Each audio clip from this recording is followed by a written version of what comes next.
In today's video, I'm going to teach you how to transfer primary ownership of a Google My Business profile.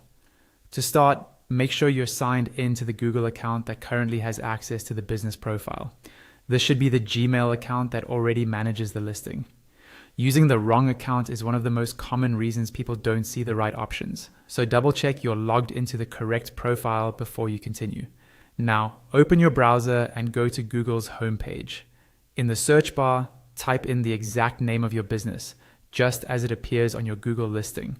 When the search results load, you should see your business information panel appear, along with editing options across the top of that panel.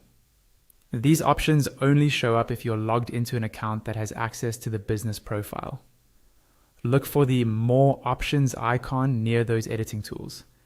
This is usually represented by 3 dots. Click on that, and a drop-down menu will appear. From this menu, select Business Profile Settings.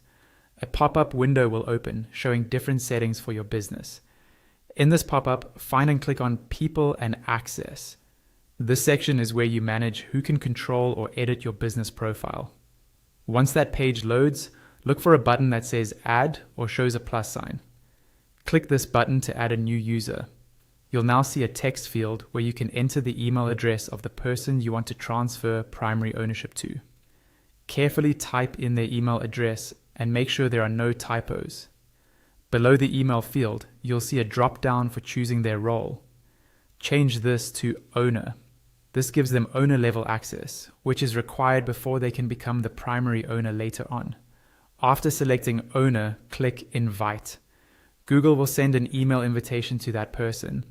Let them know they need to open that email and accept the invitation to become an owner of the profile. Until they accept, you won't be able to move forward.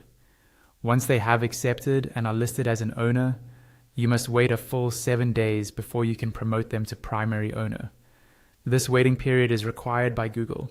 If you try to make them the primary owner before those 7 days have passed, the system will show an error and the change won't go through. After those 7 days are over, you'll be able to go back into the People and Access section and complete the transfer of primary ownership. And that's it.